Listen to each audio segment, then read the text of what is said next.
May makakatalo pa ba sa Sun God Nika form ni Monkey D. Luffy? Kaya ba siyang talunin ng mga kasalukuyang kapwa niyang mga Yonko?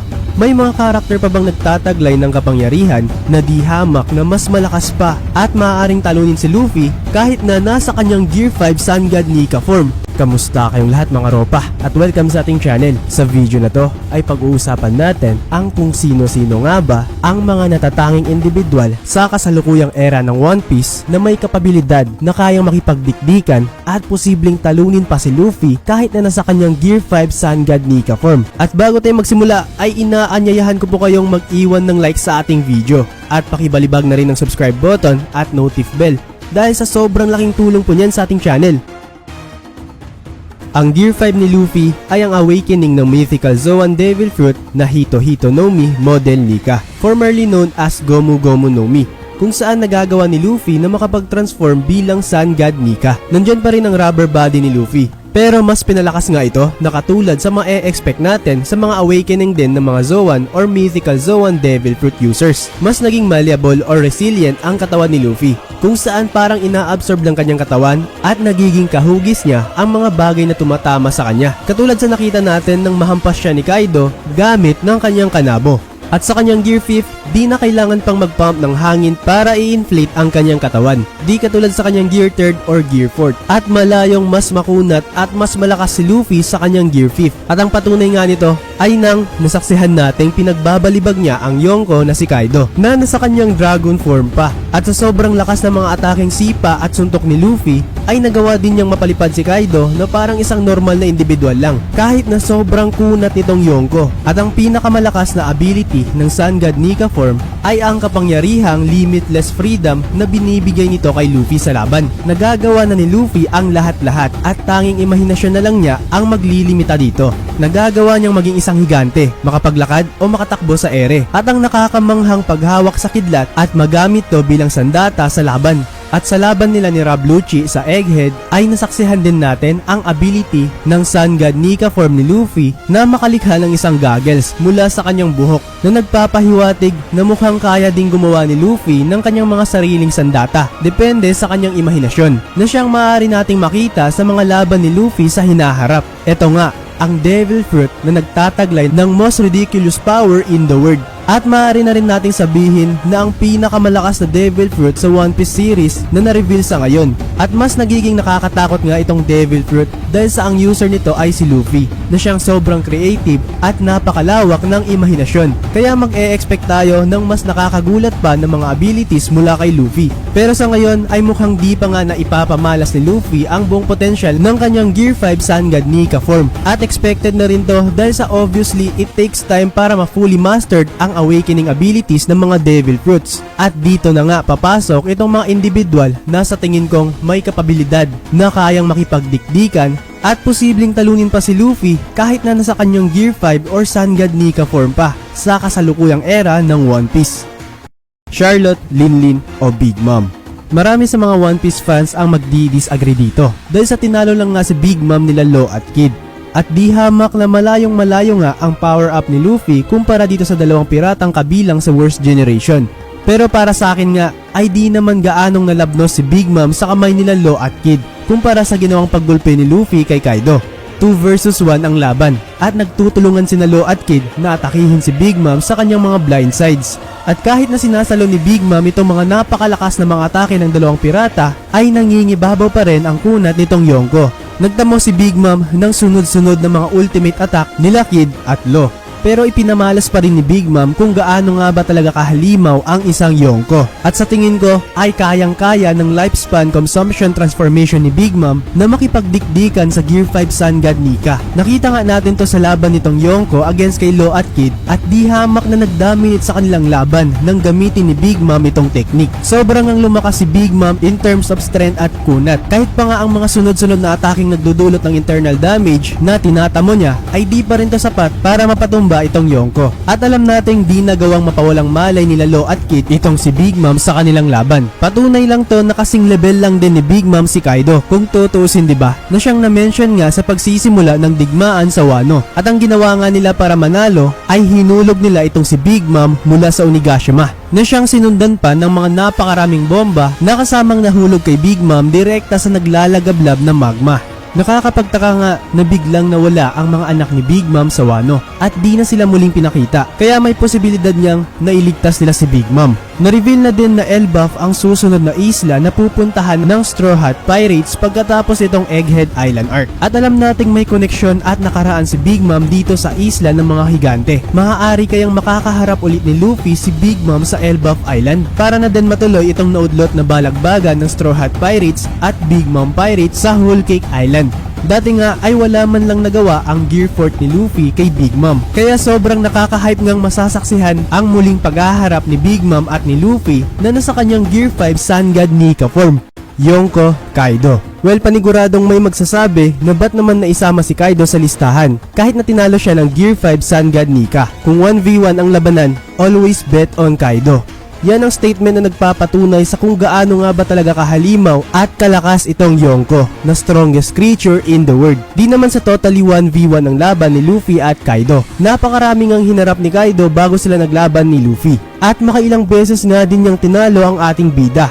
At nagkaroon lang talaga ng chance ang makapalag si Luffy kay Kaido nang magawang ma-awaken ni Luffy ang kanyang Devil Fruit at magamit ang kanyang Gear 5 Sun God Nika form. Pero kahit na nasa kanyang Sun God Nika form si Luffy, ay klarong-klaro nga na kaya pa rin makipagsabayan ni Kaido sa kanya. Lalo na nang mailabas ni Kaido ang kanyang Purple Hybrid form na mas malakas at mabilis kesa sa kanyang normal na Hybrid form. Kahit na pinagbabalibag si Kaido ng Gear 5 ni Luffy, ay di pa rin nga siya nawalan ng malay at nagawa pa nga niyang makagante at balibagin din si Luffy. Pinagbigyan pa nga niya si Luffy na makarecover nang madrain siya sa paggamit ng kanyang Gear 5. At nakita naman natin kung gaano makapaminsala ang Kaien Daiko form ni Kaido, kung saan binalutan niya ang kanyang sarili ng naglalagablab na apoy at maging isang giant flaming dragon na siyang instantly na tinutunaw ang mga nadadaanan nito. Tinalo siya ng Bajrangan ni Luffy nang ginamit niya itong form. Pero tandaan natin na sa tinagal-tagal ng digmaan sa Wano ay binubuhat ng Yonko ang isla ng Onigashima habang nakikipaglaban at paniguradong papaubos na rin ang kanyang lakas sa huling clash nilang dalawa ni Luffy. So paano na lang kaya kung nilabas ni Kaido itong Kaien Daiko sa simula pa lang ng laban nila, na kahit sobrang lakas na ni Luffy sa kanyang Gear 5 ay paniguradong mag-aagaw buhay siya laban dito sa Yonko. Nalabnos nga ng husto si Luffy mula sa kanilang clash at nawalan na rin siya ng malay sa mga sandaling tinalo niya si Kaido. Walang pahinga si Kaido sa digmaan ng Wano at binubuhat pa nga niya ang isla ng Onigashima, na nagpapakita kung gaano nga siya kalakas kumpara kay Luffy, diba? Kaya sa tingin ko ay kayang-kaya talaga ni Kaido na makipagdikdikan at posibleng talunin pa si Luffy kahit na nasa kanyang Gear 5. Fleet Admiral Sakazuki o Akainu. Si Akainu ngayon ang Fleet Admiral ng mga Marines at sa kanyang kasalukuyang estado ay matatansya nating Yonko level din itong Fleet Admiral ngayon. Isa din siya sa mga individual na paniguradong makakalaban ni Luffy sa hinaharap. At isa na rin siguro sa mga foreshadowing itong huling clash nila Luffy at Kaido na siyang binalot ang kanyang sarili ng naglalagablab na apoy, na nagpapakita din na mahihirapan pa si Luffy against sa Fleet Admiral ng mga Marines. Sa kasalukuyang lakas ni Luffy ay sa tingin ko deathmatch itong magiging laban nilang dalawa ni Akainu. Sa Devil Fruit abilities pa lang ay sobrang ang dehado si Luffy dahil sa ang ability nga ni Akainu ang counter ng kanyang Devil Fruit na may properties ng isang goma. Nakita naman natin kung gaano makapaminsala itong Devil Fruit ng Fleet Admiral. At sa kung offensive power ang basihan, ito nga ang pinakamalakas sa lahat. At mas nakakatakot pa nga ang ilalakas ito kung magkakaroon ng awakening itong Magu-Magu no Mi ni Akainu. Panigurado ngang matutunaw ka or mabubutas kapag tinamaan ka ng mga atake nitong si Akainu. At dehado ka rin kung ikaw naman ang aatake sa kanya. Kaya ang tanging pag-asa ni Luffy para paniguradong mababaon niya itong si Akainu ay dapat mas maging malakas ang kanyang haki, mapa-observation at armament. Dahil sa napakadelikado talaga kay Luffy itong mga atake ni Akainu. Kaya dapat nga niya itong mailagan o di kaya makakaya ng kanyang depensa. At mas lalaki ang tsansa ni Luffy na manalo kapag mayu-utilize niya ang kanyang Conqueror's Haki. Dahil sa ito ang pinakamabisang pangontra sa mga Devil Fruit abilities, lalo na sa mga Logia users. Kaya sa kasalukuyang lakas ni Luffy ay sa tingin kong pwede siyang manalo o matalo pa kay Akainu. Marshall, D-Teach, or Blackbeard. Isa sa mga Yonko ng kasalukuyang era. Si Blackbeard ay nagtataglay ng dalawang Devil Fruits, ang Yami Yami no Mi na isang espesyal na logya at ang Gura Gura no Mi na ang pinakamalakas na Paramecia type Devil Fruit. Mukhang dehado nga din si Luffy pagdating sa Devil Fruit abilities kapag nakaharap niya itong si Blackbeard ngayon. Kahit nagaano pa kalakas ang Gear 5 Sun God Nika form ay wawalain lang nga to ni Blackbeard gamit ng kanyang Yami Yami no Mi na nakakapag-nullify ng mga Devil Fruit abilities. At kahit sino nga ay paniguradong malalabnos kapag nagtamo ng pinsala mula sa kanyang Gura Gura no Mi. At parehas kay Akainu na dapat ngang mas maging malakas ang haki ni Luffy, lalong-lalo na ang kanyang Conqueror's Haki na siyang magiging alas niya kapag nakaharap niya itong si Blackbeard. At ang mas nakakabahala nga ay kung awaken na rin ang parehong Devil Fruit abilities nitong si Blackbeard, diba? Napakalakas na nga ng Gura Gura no Mi, ano na lang kaya diba kung awakened na itong Devil Fruit? At pareho sa Yami Yami no Mi na kahit wala pang awakening ay napakadelikado na ng nagagawa nito. Kaya paniguradong mas nakakatakot itong abilities na maipapamalas ni Blackbeard kapag na-awaken niya itong napaka-espesyal na logya. Kaya sa tingin ko ay pwedeng manalo o matalo pa ang kasalukuyang Luffy kay Blackbeard. Red-haired Shanks, ang kinikilalang pinakamalakas na Yonko sa kasalukuyang era. Sa ngayon, si Shanks ang masasabi nating nagtataglay ng pinakamalakas na Conqueror's Haki o ang Supreme King's Haki sa series. At literal na nasa pinakamataas na level ang individual kapag nagagamit niya ng mabuti ang Conqueror's Haki sa labanan, pang depensa man o pang opensa. Iilang individual lang nga ang may kapabilidad na magawa to. At natutunan pa lang to ni Luffy sa laban nilang dalawa ni Kaido. Kagaya sa hari ng mga pirata na si Roger, naging isa sa mga pinakamalakas si Shanks nang walang Devil Fruit abilities. At tanging haki lang ang gamit niya sa labanan. Kilala nga din siya dati bilang the Killer of Observation Haki. Kaya napakahirap na ma-predict ang magiging galaw nitong Yonko. Nakita naman natin kung paano niyang tinakot si Admiral Ryukugyu sa bansang Wano sa pamamagitan ng pagpakawala ng napakalakas na Conqueror's Haki. At sobrang ang layo ni Shanks dito sa Admiral nang pinakawalan niya to, pero nagawa pa rin niyang masaktan at maparalyze at di mapagamit ng kanyang Devil Fruit abilities si Ryukugyu. At sa pilitang mapaatras itong Admiral, ipinamalas nga din ni Shanks ang tinataglay niyang lakas sa Elbaf Island nang magawa niyang mabalibag si Kid at Killer gamit ng isang atake lang na Divine Departure. At sa One Piece Film Red naman, masasaksihan natin itong napakabilis na pagtugis niya kay Kizaru. At gamit ng kanyang Conqueror's Haki ay nagawa niyang mapatumba ang ilang Vice Admirals at makapagbigay bahala sa dalawang Admirals na sina Kizaru at Fujitora na nagpapatunay lang na kung gaano talaga kalakas si Shanks, diba? At di hamak na mas malakas kay Luffy sa kasalukuyan. Kaya sa ngayon ay maaaring di pa kakayanin ni Luffy si Shanks at paniguradong matatalo siya kahit na nasa kanyang Gear 5 Sun God Nika form pa. Monkey D. Dragon, ang Supreme Commander ng Revolutionary Army. Bilang may bansag na world's worst criminal ay walang dudang sobra nitong lakas na individual. Siya nga itong leader ng organisasyong direktang kumakalaban sa world government. Nakita naman natin ang mga kapabilidad ng kanyang mga commanders na siyang nagdulot ng malaking pinsala sa Marijo. Nagawa nga nilang makipaglaban sa mga admirals na sina Ryukugyu at Fujitora at makapagpalaya ng daang-daang slaves ng mga Celestial Dragon na patunay lang sa lakas na tinataglay nila. Ang second in command naman niya na si Sabo ay halos kasing lakas na rin nga ng mga admirals ng mga marines ngayon. Nasaksihan na rin natin kung gaano kalakas ang kanyang bloodline.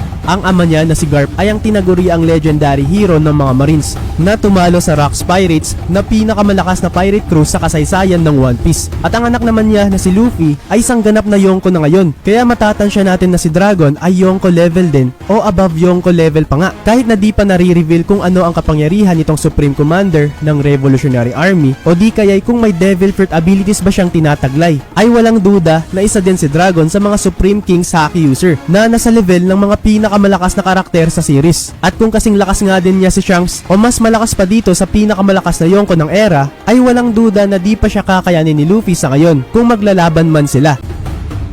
Imu or Im-sama. Si Im-sama ang misteryosong individual na nagmamay-ari ng empty throne ng Marijo na siyang kinikilalang hari ng buong mundo ng world government. Lumuluhod ang 5 elders kay Im-sama at siya din itong sinusunod itong inakala natin dati na ang pinakamataas na mga leaders ng world government. Kinailangan niyang itago itong pagkatao ni Im-sama sa world government at sa buong mundo para mapanatili ang kasinungalingang walang nagmamay-ari ng empty throne at walang kinikilalang hari ng lahat. Nasaksihan din natin itong transformation ni Im-sama nang sinubukan ni Sabo na iligtas si King Cobra nang papatay na siya ng 5 elders. At sa malamang ay isang mythical devil fruit user itong si Im-sama na siyang pamilyar na nga tayo sa kung gaano kalakas itong mga individual na mga mythical Zoans. At bilang hari ng world government ay paniguradong napakalakas nitong individual, lalo na kung mapapatunayang nanggaling pa si Im-sama sa Void Century at nakalaban pa niya mismo si Joy Boy na siyang mai-speculate nating naging user din ng Hito Hito no Mi model Nika kagaya ni Luffy. Paniguradong nagawa ding ma-awaken ni Joy Boy ang Hito Hito no Mi model Nika at magawang makapag-transform sa Sun God Nika form. At maaaring kasama din si Im-sama sa 20 Kingdoms na nagpatumba sa kanya at sa Ancient Kingdom.